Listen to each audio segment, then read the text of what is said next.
Hi, thank you for joining us. We're visiting with Chris Kalnin. Chris is CEO of BKV Corp. BKV is the largest Barnett Shale producer today. Chris, thank you for joining us. Thank you, Nissa. Very happy to be here. As part of your Barnett operations, you're doing work towards carbon capture. You have an entire net zero strategy. Yeah, I mean, we're absolutely thrilled about our net zero strategy, and it's really simple. It's about taking the amount of CO2 that you are, when you burn methane, you generate CO2, right? If you burn it in a power plant or if you burn it in a home, taking that equivalent amount of CO2 and injecting it into the ground and making sure that you're completely offsetting the amount of CO2 that you've combusted. And we think you can do that with natural gas. We think you can do the carbon capture business profitably under IRA with the 45Q that you can get. And then you can sell natural gas profitably. And then combination creates alpha. You're also a retail electricity provider. And in Texas, which has power to choose. So I've actually seen your ads on YouTube soliciting me and others to switch to BKV. How are you enjoying being in the retail power business? We've learned a lot. I would say the whole strategy behind retail is about reaching customers, getting to customers in a way that they can interface with BKV. Our belief is that ultimately the people that value the ability to be net zero are end customers. And so that's where we're going to extract value by reaching those end customers. Providing retail electricity allows us to sell to hopefully you someday, Nissa.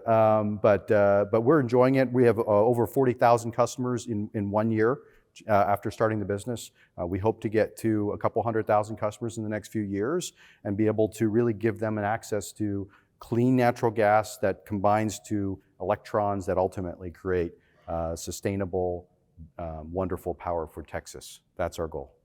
And Texas, again, still Texas.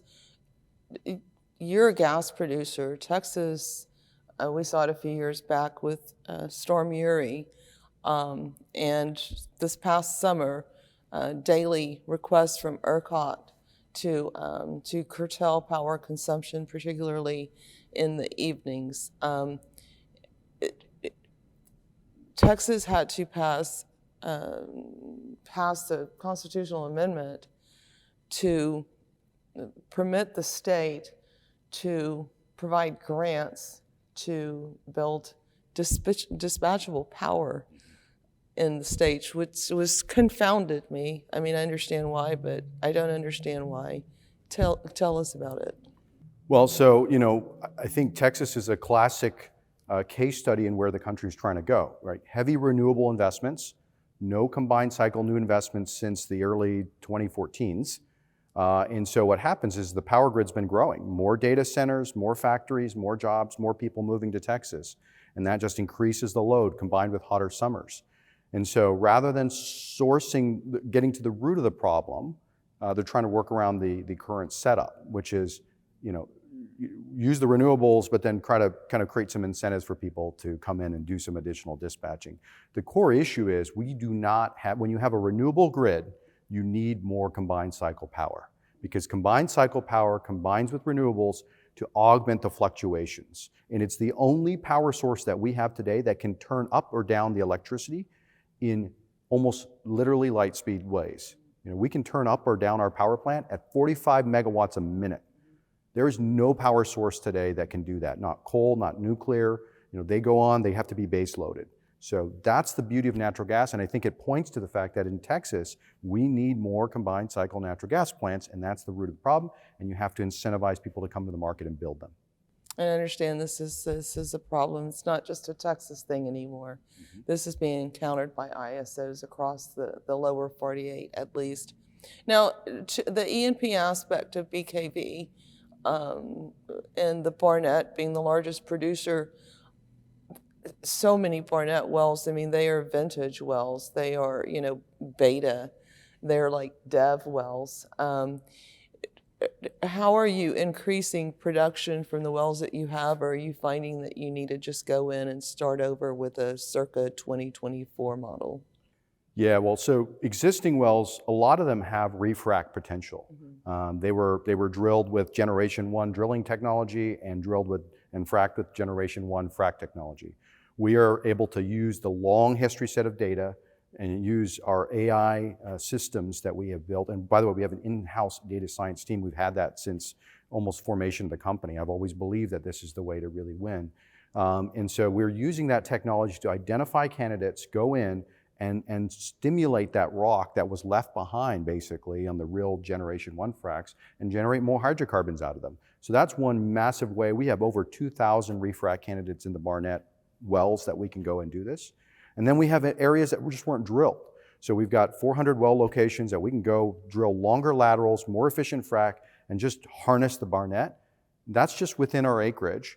And then there's another whole tier of play called the Upper Barnett, which has not even been really drilled, that you can go in. So we think there's tremendous resource, as you can imagine, the stack pays that are in the Barnett that have not been harnessed.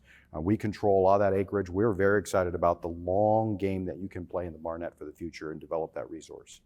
It's come up at times in the past when natural gas prices were really low to go ahead and liken a basin, a play like the Haynesville or the Barnett or others as one of the world's largest natural gas storage fields. I suppose, though, once all of this additional demand comes online, even from EVs, from power gen and AI data centers, again, electric power gen, would that possibly provide the price to economically incent going after the Upper Barnett? Yeah, I believe so. I mean, I think we are it's exactly what you said, Nissa. As we look at the Barnett, we have huge amounts of reserves, above and beyond our 1P reserves, resources that we can go after. And we are going to do that when the price is justified. What price is that? Once you get above $3, you start to get interested. And then once you hit $4, you're very interested. And so I think it's that $3 to $4 range that we will start to really develop, and you'll see the production in the Barnett actually increase over time to serve the massive amounts of LNG. And remember, the Barnett was built for 5+ BCF per day, and so there's huge headroom on the pipes to get to the Gulf Coast. That's one massive advantage. There's huge headroom in the gathering and processing around the Barnett. So we have, unlike a lot of plays, a lot of headroom of bought and paid for infrastructure that we can just build and feed right into. And I think that's where we see us in the next 10 years, really kind of growing that production gently, not aggressively, because it's a mature play, but growing that production into the LNG demand at the right price points and generating huge amounts of free cash flow along the way. And then you have an active S1 out there with the SEC and S1, a filing to go public and IPO. What's the status of this? Could that be 24, or is it a reflection of natural gas prices? Yeah, so we're keeping our S1 active. As you can go on Edgar and pull down BKV Corporation's S1. We are at the ready. And if there's a moment in time that 24 makes sense, we'll be ready. If 24 doesn't make sense, we'll continue to be ready and just kind of look at 25. But we believe that there's definitely appetite in the market for number one, gas players. I think as you look at where LNG is going, can you double your money by buying, one of the big players? Probably not. But if you take an IPO stock that's really weighted towards Gulf Coast gas, you've got a good shot at doing that, right? And then when you put in the carbon capture angle that BKV brings and our net zero gas, that is really exciting to potential investors. And so we think, if the markets line up correctly, that we could have a window here in 24. We're looking at a lot of factors. We hope to be the first kind of sizable E&P-based type of IPO since, I think, Vine, really, and we'll be very excited for the industry to kind of lead that charge. We're looking forward to it. Again, I wanted to just retail power before we wrap up.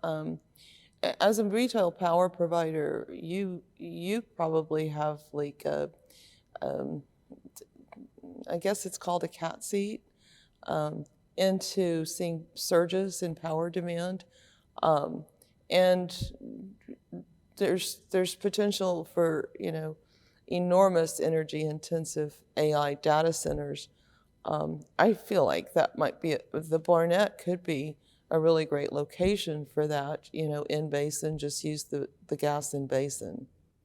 Well, you bring up a great point. You think about where our field is. Rarely do you have the combination of localized demand underneath a massive resource. And so when you think about our position in the Barnett and all the development that's going on right around us, you're exactly right. We see huge amounts of energy demand. Forget LNG to some extent, just locally in our backyard where we can serve that demand, whether it be gas-fired or converted to electrons. And so we're actively looking at opportunities. We've been approached by potential data center clients that want to buy power directly from us. We have a retail arm that can do that. So we're very, very excited about the future. And we think this combination of gas and power that we can offer the market, and particularly in Texas, really differentiates us in our ability to push into the value chain and get value for our green credentials. Because if you think about those data center providers, who are they selling to? Amazon, Google, Microsoft. These companies are very sensitive around their carbon footprint, and we can provide a very low carbon, if not zero carbon solution to those providers, and we think that makes us very positioned for huge amounts of growth in our energy portfolio. Thank you, Chris. Thank you, Nissa. And thank you for joining us for more energy industry intelligence. You'll find it here at hartenergy.com.